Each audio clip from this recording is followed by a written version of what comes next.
Bismillahirrahmanirrahim. Euzubillahimineşşeytanirracim. Üzr istəyirəm, bu müsəlmandır. Благословите меня Господь, Боже мой.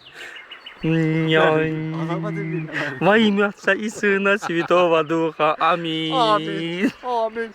İndi keçdi. Amin. Allah rəhmət eləsin mənim sənə. Zaman idi, torpağın altında. Amin. Bana imkan olmadı sözün atını bastırmağa. Ona görə. Amin. Amin. Mənim indi keçdiyim müsəlman dilində. Yahudi forması. Bingo, pala bingo, vafangula, portu putano, senyorina mammino. Rəhmətli çox gözəl insan idi. Laf Brejnevin meydini oxşayır. Sən olaraq azadısın. Bismillahirrahmanirrahim. Elhamdülillahi Rabbil alemin.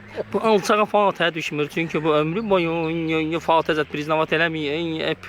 Onun üçün ətəşdirim, dalda tərpəşdirim.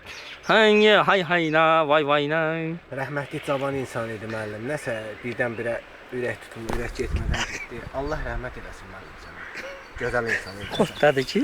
Mən belə sözün asılı belə yoldaşlarım var. Yol. Çək müəllim, o qəşəng çək.